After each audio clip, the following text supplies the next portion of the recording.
हज़रत आयशा की उम्र 6 साल थी, प्रॉफिट सल्लल्लाहु अलैहि वसल्लम की उम्र कितनी थी, इस पर लगातार डिबेट हो रहा। तो इस पर क्या खुलासा है? हज़रत आयशा कितने साल की थी, हुजूर नबी करीम कितने साल के? देखिए, इस पर एक कॉन्ट्रडिक्शन है, इस पर कॉन्ट्रडिक्शन है। बाज़ जो उलमा के जो सेक्टर्स हैं वो ये कहते हैं, ज़रा सा साइड होइए, बाज़ आलिम जो है, आलिम दीन जो है, वो ये कहते हैं कि जब उनकी शादी हुई तो वो 9 साल की थी। कुछ लोग कहते हैं कि जब वो रुखसत हुई तो वो 16 साल की थी। कुछ लोग कहते हैं कि वो 19 साल की थी। ठीक है ना? तो यहाँ पर लगातार कॉन्ट्रडिक्शंस है और बहुत सारा, चूंकि हमारे इस्लाम में जो हम लोगों को मतलब आप कह सकते हैं कि जो हदीस हम लोग तक पहुँची है, उसमें बहुत सारा जो आलिम दीन है उनका अलग अलग राय है। कमजोर हदीस भी है बहुत सारी। ये देखिए, ज़ईफ़ हदीस और कमज़ोर हदीस जहाँ तक ये ताल्लुक है, वो ये है कि जो हदीस का जो रावी होता है, जो नैरेटर्स, कितनी है, मतलब एक अगर मोटा पकड़ा जाए हाँ, तो ज्यादा उलमा ने क्या कहा है आयशा? उलमा ने जब उनका निकाह हुआ तो वो 9 साल की थी और अल्लाह के रसूल सल्लल्लाहु अलैहि वसल्लम के पास जब वो गई हैं, उस वक्त अल्लाह के रसूल वो अपने घर लेकर नहीं गए। जब उनकी रुखसत हुई तो 16 साल की थी। ठीक है? और 16 साल की उम्र में हमको ऐसा लगता है कि बालिग अम्बेडकर साहब, जो हमारे founding father of the constitution है, उन्होंने एक बात कहा कि अगर आपको देश को तबाह करना है, देश को बर्बाद करना है, तो उन लोगों को आप एक रिलीजियस मैटर पे उलझा दीजिए और उसके बाद उनको छोड़ दीजिए। तो हम मुसलमानों का वजूद सिर्फ और सिर्फ एक है, मुहम्मद रसूलुल्लाह सल्लल्लाहु अलैहि वसल्लम। आप हमारे प्यारे नबी सल्लल्लाहु अलैहि वसल्लम को कुछ कहेंगे, उनके शान में गुस्ताखी करेंगे, बेअदबी करेंगे, तो ये आप उनके शान में गुस्ताखी नहीं, दरअसल पूरी दुनिया के मुसलमान के शान में गुस्ताखी है।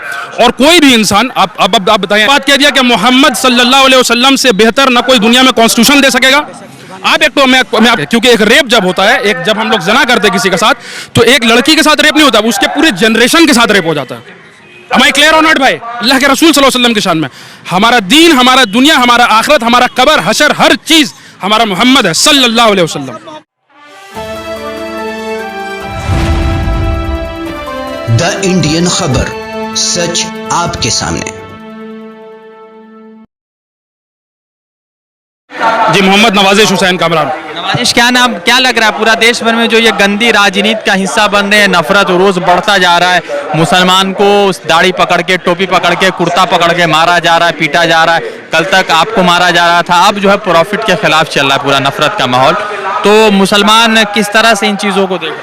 देखिए, सबसे पहले जो नोटिस करने वाली बात है वो ये कि ब्लास्फेमी जो होता है कि किसी भी मजहब के बानी को या जो फाउंडर होते हैं, किसी भी रिलीजियस मैटर पे आप कोई भी चीज़ बहुत ज़्यादा एक्सट्रीम होकर अगर आप कहते हैं तो ये किसी भी मजहब के लिए अच्छा नहीं है। अब ये इस्लाम हो, हिंदुइज्म हो, क्रिश्चियनिटी हो, जुडाइज्म हो, कोई भी हो, आपका एक बिलीफ है, आपकी एक आस्था है।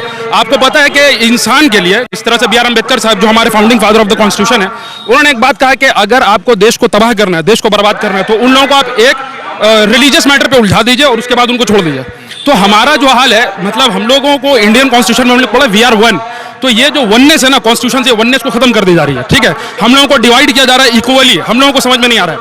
आज हम लोग इस चीज़ के मतलब इन्फ्लिक्टेड है, कल कोई और इन्फ्लिक्टेड होगा, कभी आपका दलित इन्फ्लिक्टेड होगा हमारे बाद, equally we all are going to be tortured equally. दूसरी चीज़ ये कि आप, पूरी दुनिया जानती है कि हमारा वजूद, हम मुसलमानों का वजूद सिर्फ और सिर्फ एक है, मुहम्मद रसूलुल्लाह सल्लल्लाहु अलैहि वसल्लम। आप हमारे प्यारे नबी सल्लल्लाहु अलैहि वसल्लम को कुछ कहेंगे, उनके शान में गुस्ताखी करेंगे, बेअदबी करेंगे, तो ये आप उनके शान में गुस्ताखी नहीं, दरअसल पूरी दुनिया के मुसलमान के शान में गुस्ताखी है। और कोई भी इंसान, आप बताएं, एक समझदार इंसान है आप, एक अक्लमंद इंसान है आप, कि डिसरिस्पेक्ट जो होता है इंडिविजुअली किसी को बर्दाश्त नहीं होती, तो आप इतने बड़े प्रॉफिट जिनके अंडर में, जिनके छत्र छाया में पूरे के पूरी उम्मत है, पूरी की पूरी एक डायनेस्टी है मुसलमान की इतनी बड़ी, जिसमें आज उसको बोला जा रहा है कि दुनिया में मतलब सेकंड सबसे लार्जेस्ट था 2015 तक, अब ये फर्स्ट लार्जेस्ट होने जा रहा है। अगर आप कंपैरेटिवली देखेंगे उसका ग्राफ को, तो ये फर्स्ट लार्जेस्ट होने जा रहा है। तो सोचिए कि पूरी दुनिया, आज क्या है बात है हमारे मोहम्मद सल्लल्लाहु अलैहि वसल्लम में, कि पूरी दुनिया उनके बात को एक्सेप्ट कर रही है। जो लोग, जो मतलब पेगन्स थे, कुछ साल पहले की मैं बात कर रहा हूँ, उनका रिसर्च ये चल रहा था, एक मिनट, उनका रिसर्च ये चल रहा था कि कुरान के अंदर हम खामी निकालते हैं, हुजूर अक़दस सल्लल्लाहु अलैहि वसल्लम की बात में खामी निकालते हैं। उनकी पूरी जिंदगी इस रिसर्च पर चली गई और फाइनली अल्हम्दुलिल्लाह ये हुआ कि वो ईमान लाकर मरा। उन्होंने फाइनली ये बात कह दिया कि मोहम्मद सल्लल्लाहु अलैहि वसल्लम से बेहतर ना कोई दुनिया में कॉन्स्टिट्यूशन दे सकेगा। आप एक तो मैं आपको एक एग्जांपल बताता हूँ। इस देश में अल्लाह के, आप अगर कुरान पढ़ेंगे तो आपको समझ में आएगा कि रेप के ऊपर जो सजा है, रेप के ऊपर जो पनिशमेंट बना, पेनिस काटने का कोई सजा नहीं है इस्लाम में। सबसे पहली बात, अगर मेरी बात रिकॉर्ड हो रही है, माशाल्लाह आप लोग सब रिकॉर्ड करें, इस्लाम में पेनिस काटने का कोई सजा नहीं है, रेप पे कोई सजा रेप का नहीं है। अल्लाह ने क्या बताया सुनिए, मैं ये देश जब से आज़ाद हुआ है, सिंस 1947 से, 1947 से लेकर आज तक जितने भी रेप हुए हैं उन सब में से मान लिया कि चलिए 30% को हम लोगों ने पनिशमेंट दिया, क्या वो पनिशमेंट कॉर्पोरल था? नहीं, दूसरी चीज ये कि जितना भी रेपिस्ट लोग हैं वो लोग सब आज़ादी से घूम रहे हैं। तो आप अगर मान लीजिए कि अभी कैसे बताऊं कि अभी बीच में सब यहाँ पर जितने लोग खड़े हुए हैं, बीच में आप रोक कर किसी को कोई काम किया, कोई ऐसा ऑफेंस किया जो कि पनिशेबल ऑफेंस है, उसको करने के बाद आपने उसका मान लीजिए कि हाथ काट दिया, चोरी किया, और मान लीजिए कि वो आपने जो पैसा जमा किया था वो आपके बाप का या आपकी बहन का या फिर इलाज में, बीमारी में, शादी में उसको आप लगाने की पूरी जिंदगी की आपकी कमाई थी, उसको किसी ने ले लिया और बर्बाद कर डाला। तो आपका दिल ये नहीं चाहेगा कि उसका हाथ काट डाले हम, कि मेरा आज जो तकलीफ मुझको हो रही है कल वो तकलीफ किसी और को नहीं। इसी तरह से जितने भी रेप हुए सब रेपिस्ट लोग आराम से घूम रहे हैं, लेकिन इस्लाम का कानून मैं आपको बता रहा हूँ जो मतलब जो कुरानी जो रिवील्ड कानून है वो ये है कि आप जुमे के बाद तमाम के तमाम लोगों को खड़ा कर दे एज एन एग्जाम्पलरी, और उस पूरे इवेंट को एक इलस्ट्रियस इवेंट बनाया आप कि वैसा कोई और ना कर सके। क्योंकि एक रेप जब होता है, एक जब हम लोग जना करते हैं किसी के साथ, तो एक लड़की के साथ रेप नहीं होता, उसके पूरे जनरेशन के साथ रेप हो जाता है। Am I clear or not भाई? सही बोल रहा हूँ ना? पूरे के पूरे जनरेशन के साथ रेप होता है। तो उसका सजा यही है कि भाई जो रेपिस्ट उसको खत्म कर दिया जाए, और दूसरी चीज है कि उसको इतना भयानक पनिशमेंट दिया जाए so that it can be example to each and every single people which is watching it. तो उसके लिए आपको एक इलस्ट्रियस इवेंट करना होगा, लेकिन पनिशमेंट देना क्या है, वो पनिशमेंट मैं आपको बता रहा हूँ, आधा जमीन खोद कर गाड़ देने का और उसको तब तक ईंटा मारने का, जिसको हम लोग स्टोनिंग कहते हैं, जब तक वो मर ना जाए। मैं जान रहा हूँ कि बहुत सारे लोग इसको एक्सट्रीम समझेंगे, लेकिन जिसके साथ रेप हुआ है उससे ज्यादा एक्सट्रीम ये नहीं है। जिसके साथ रेप हुआ है भाई चाचा, जिसके साथ रेप हुआ उससे ज्यादा एक्सट्रीम नहीं है। अब दूसरी बात ये कि अल्लाह तबारक व तआला ने हम लोग जो मुसलमान हैं, कुरान अगर आप देखेंगे, कुरान अगर आप पढ़ेंगे तो अल्लाह ने कुरान में कहा, ए मोमिनो, O you who believe in Quran, do not blasphemy others religion, कि दूसरे के मजहब को बुरा ना कहो, यहां तक कि उसके खुदाओं को गाली मत बको। ये इसलिए क्योंकि उन लोगों ने खुदा को अपने इमेजिनेशन से बनाया, जिसको हम लोग कहते हैं फिक्टिशियस इमेजिनेशन से हमने बनाया उसको। वो उस इमेजिनेशन को भी अल्लाह ने गाली देने के लिए मना किया। वो इसलिए क्योंकि वो जहालत में तुम्हारे सच्चे खुदा को गाली बकेंगे। आज पूरी दुनिया इस बात को जान रही है, समझ रही है कि हम जो अपने हाथ से बुत बना कर रहे हैं, देखिए हम लोग किसी को गलत नहीं करते, लेकिन एक चीज समझाने की कोशिश करते हैं कि भाई जो तुम कर रहे हो उसमें मतलब तुमको भी अल्लाह ने, खुदा ने एक अकल दिया है, नेचर पे तुम पैदा हुए हो। जिस तरह से हमारे बहुत सारे भाई हैं वो क्या करते हैं कि वो पूरा का पूरा टकला हो जाते हैं, लड़की लेडीज की बात कर रहा हूँ मैं, ये लेडीज का नेचर नहीं है कि वो पूरी की पूरी टकली हो जाए। अब मैं किसी मजहब की तरफ मैं अंगुष्ठमाई नहीं कर रहा, समझने की बात कर रहा हूँ। नेचर, आपका दिमाग, आपका अकल, आपको शऊर जो अल्लाह ने दिया, सेंस एंड सेंसिबिलिटी जो दिया। ठीक है, हजरत आयशा की उम्र 6 साल थी, प्रॉफिट सल्लल्लाहु अलैहि वसल्लम की उम्र कितनी थी, इस पर लगातार डिबेट हो रहा, तो इस पर क्या खुलासा है? हजरत आयशा कितने साल की थी, हुजूर नबी करीम कितने साल के? देखिए इस पर एक कॉन्ट्रडिक्शन है, इस पर कॉन्ट्रडिक्शन है। बाज जो उलमा के जो सेक्टर्स हैं वो ये कहते हैं, जरा सा साइड होइए, बाज आलिम जो है, आलिम दीन जो है, वो ये कहते हैं कि जब उनकी शादी हुई तो वो 9 साल की थी। कुछ लोग कहते हैं कि जब वो रुखसत हुई तो वो 16 साल की थी। कुछ लोग कहते हैं कि वो 19 साल की थी। ठीक है ना? तो यहाँ पर लगातार कॉन्ट्रडिक्शंस है, और बहुत सारा चूंकि हमारे इस्लाम में जो हम लोगों को मतलब आप कह सकते हैं कि जो हदीस हम लोग तक पहुंची है, उसमें बहुत सारा जो आलिम दीन है उनका अलग अलग राय है। कमजोर हदीस भी है बहुत सारी। ये देखिए ज़ईफ हदीस और कमजोर हदीस जहाँ तक ये ताल्लुक है वो ये है कि जो हदीस का जो रावी होता है, जो नैरेटर्स, कितनी है मतलब एक अगर मोटा पकड़ा जाए हाँ, तो ज्यादा उलमा ने क्या कहा है इस? उलमा ने यह कहा है कि जब उनका निकाह हुआ तो वो 9 साल की थी, और अल्लाह के रसूल सल्लल्लाहु अलैहि वसल्लम के पास जब वो गई हैं, उस वक्त अल्लाह के रसूल वो अपने घर लेकर नहीं गए। जब उनकी रुखसत हुई तो 16 साल की थी। और 16 साल की उम्र में हमको ऐसा लगता है कि बालिग है। हिंदुस्तान का कानून, जब वो दिल्ली का निर्भया कांड हुआ था तो जब 18 साल था तो उसको जुवेनाइल को बदल करके 16 साल कर दिया गया था, क्योंकि ये कानून बना था। तो उस जमाने में बहुत सारे लोगों ने कहा था कि इस्लाम ने पहले ही कह दिया था कि इंसान बालिग 16 साल की उम्र में हो जाता है और 12 साल में सोचने लगता है, शायद इसलिए नमाज को लेकर 12 साल का या 10 साल का हुक्म है। तो ये क्लियर हमारे आलिमों ने क्यों नहीं किया लगातार तरीके से कि नबी करीम सल्लल्लाहु अलैहि वसल्लम जब शादी की हजरत आयशा से तो उनकी उम्र जो हजरत आयशा की उम्र 16 साल विदाई के वक्त ही, बहुत सारे लोगों ने कहा 19 साल। 6 और 9 का कंसेप्ट कैसे बढ़ता चला गया? ये 6 और 9 का कंसेप्ट इस तरह से बढ़ता गया। मैंने वापस एक बात कही कि देखिए जो जहां तक कि मीनिंग का सवाल है, so far as meaning of the Quran is concerned, meaning एकदम सेम है।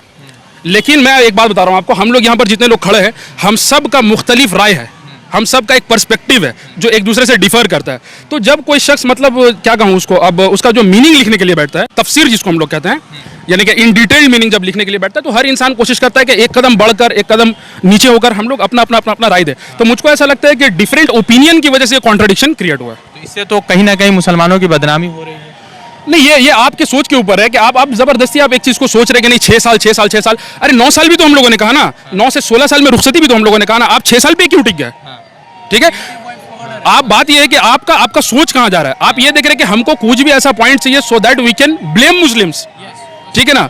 अगर आपके दिल में मोहब्बत है, आपके दिल में हमदर्दी, आपके दिल में भाईचारगी है, भैया मैं एक बात बताऊं कि आपने, मुझे यकीन है कि आपने रामायण और महाभारत जो 2 एपिक ऑफ इंडिया है वो अगर आपने पढ़ा होगा, देखिए यहाँ पर पब्लिकली बहुत सारे लोग सुन रहे हैं, मैं नहीं चाहता कि अब मैं ब्लास्फेमी करने लगूं। भाई 4 शादी तो छोड़िए, लोगों ने कई शादी की, 2103 शादी की, और उम्र अगर मैं बताऊंगा तो और लोग शर्म से पानी हो जाएंगे जो मेरी बात सुन रहे हैं, ठीक है। इसलिए मैं कह रहा हूं कि देखिए अब जहां तक बात ये कि वहां पर कोई क्यों नहीं जाते, अरे जाते क्यों मोहम्मद सल्लल्लाहु अलैहि वसल्लम के पास, ठीक है। तो आपको तकलीफ हमसे है, ये चीज़ हम समझ रहे हैं, लेकिन ये देश अगर आपको इस देश को अगर आपको उन्नति करना है, इस देश को अगर आपको प्रोग्रेस करना है, तो आप इस तरह से जो मुसलमान में एक नाइत्तफाकी पैदा कर रहे हैं, आपस में आप तोड़ रहे हैं। पर मुसलमानों का भरोसा लगातार टूट रहा है, क्योंकि शर्जील, उमर खालिद, सिद्दीक कपान, फिर उसके बाद इशरत जहां, फिर और भी बहुत सारे ऐसे घटनाएं हुई। फिर उसके बाद जब बात होती है कि आप जो है लगातार अपने आप को पॉलिटिक्स में रखिए, तो 2002 की घटना आती जिसमें Ehsan Jafri member of parliament Congress के होते हैं, उनको घर से निकाल कर जिंदा जला दिया जाता है। तो कहीं ना कहीं मुसलमान कानून व्यवस्था की वजह से थोड़ा सा नाराज लग रहा है, ऐसा बहुत सारे लोग लिखते हैं। मुझको ऐसा लगता है ये बात जब आप इतनी अच्छी तरह से समझ रहे हैं तो सोचिए कि हम लोग किस तरह से समझते होंगे।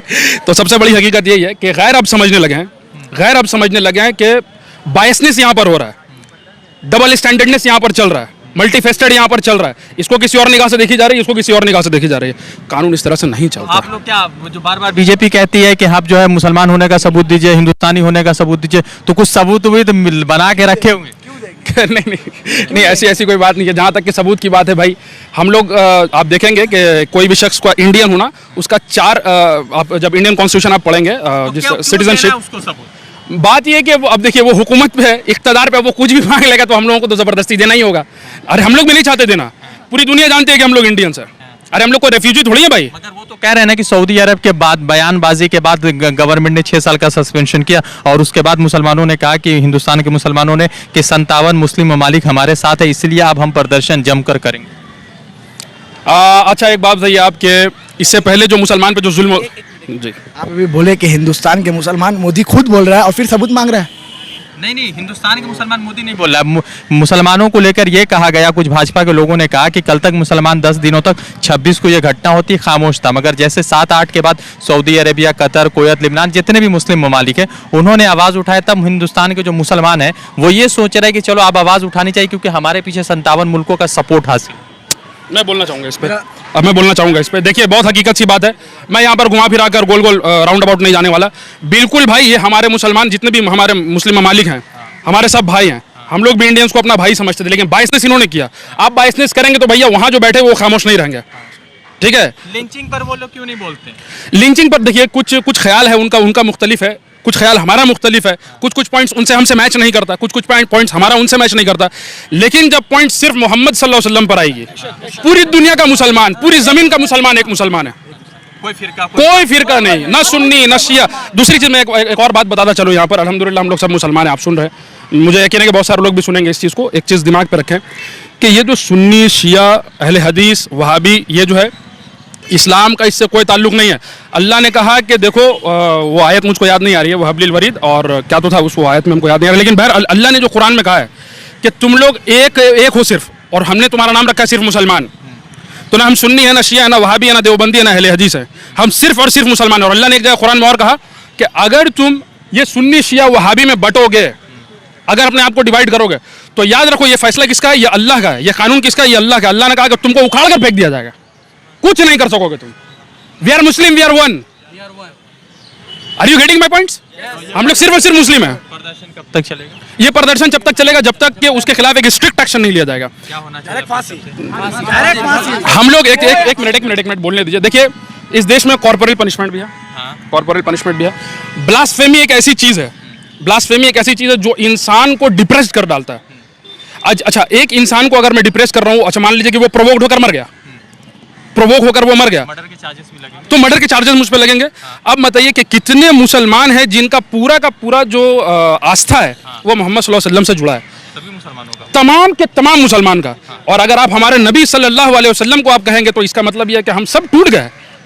और एक बात बता दूं कि जब सब लोग, सारे दुनिया के मुसलमानों से माफी मांगनी चाहिए, पूरे दुनिया के मुसलमान से आपको माफी मांगनी चाहिए। अगर आप माफी मांग लेंगे तो फिर देखते हैं क्या होगा।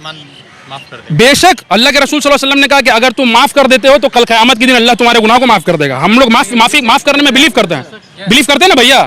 हम लोग माफ करने में बिलीव करते हैं। और यहाँ तक कि अरे वो बदजन उसका इस तरह से घमंड बढ़ा हुआ, उसने कहा कि मैंने कुछ भी ऐसा गलत नहीं कहा है, अभी तक वो कह रही है। और उनको जब कुछ मुस्लिम बच्चों ने कहा कि आपके साथ गलत होगा, एक हम लोग में मुसलमानों में एक नारा भी है कि ये गुस्ताखे रसूल की एक सजा, सरतन से जुदा, सरतन से जुदा। तो इसको लेकर ही बहुत सारे लोगों ने कहा कि ये नहीं कहना चाहिए। देखिए नहीं कहना चाहिए, क्योंकि ये देखिए अब इंसानियत है, जो भी है इंसानियत है, वो भी इंसान है, मैं भी इंसान हूँ, हम लोग फरिश्ते नहीं है। उससे गलती हुई, इस चीज़ को एक्सेप्ट करते हैं। मैं आपको एक वाक़या याद दिलाऊंगा भाई, आप लोग सब सुने।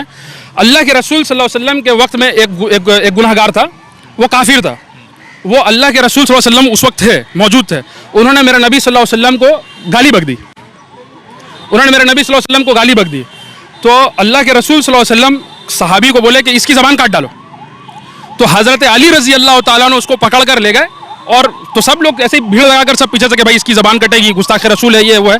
हज़रत अली रज़ी अल्लाह ताला ने क्या किया, उसको घोड़े में बैठाए, इतना खाने का पीने का सामान दिया उसको, और एक कुछ अशरफी दिए, अशरफी सोने का कॉइन उसको दिया और देकर छोड़ दिया। तो सब लोगों ने कहा कि या रसूल अल्लाह, ये तो इन्होंने तो मौला अली ने तो गुस्ताखी कर डाली, आपकी बात नहीं मानी। तो अल्लाह के रसूल को जब पता चला कि अली ने क्या किया, उन्होंने कहा कि अली ने तो उसको घोड़े में बैठाया, खाना पीने दिया और देकर रुखसत कर दिया। अल्लाह के रसूल सल्लल्लाहु अलैहि वसल्लम ने कहा कि अली समझ गया कि मैं क्या कहना चाहता हूँ। अगले कुछ दिन बाद वो रोता गिरता हुआ आया और कहा कि अल्लाह के रसूल, आपका अखलाक इतना अच्छा है, इतनी बेहतरीन मोरालिटी कि पूरे के पूरे मुसलमान लोग मिलकर खड़े हो गए थे मुझको पीस पीस करने के लिए। आपने कहा कि हटाओ, माफ़ कर दो। तो हमारे नबी तो माफ़ करना चाहते हैं, हमारे नबी ने तो हमको माफ़ करना सिखाया। अगर माफ़ करना ना सिखाया होता तो आज इतनी बड़ी बात हो गई, हर तरफ आग लग जाता। अल्लाह के रसूल सल्लल्लाहु अलैहि वसल्लम के शान में हमारा दीन, हमारा दुनिया, हमारा आखिरत, हमारा कब्र, हशर, हर चीज़ हमारा मोहम्मद है सल्लल्लाहु अलैहि वसल्लम, हमारा उनका सदके सब। और उनके शान में इतनी बड़ी गुस्ताखी कर दी। लेकिन सबसे बड़ी बात यह है कि वो भी इंसान है, इस चीज़ को हम लोग समझते हैं, वो भी इंसान है, फरिश्ता नहीं है। इमोशन में आकर या फिर फ्रस्ट्रेशन में आकर या फिर सत्ता के लालच में आकर उसने जो अनाप शनाप बक्का है, वो अगर उससे माफ़ी मांगे तमाम दुनिया, पूरी दुनिया के मुसलमान से, तो मुझको ऐसा लगता है अल्हम्दुलिल्लाह कि हम मुसलमान अपना दिल बड़ा करके उसको माफ़ कर देंगे। बहुत बहुत शुक्रिया। द इंडियन खबर, सच आपके सामने।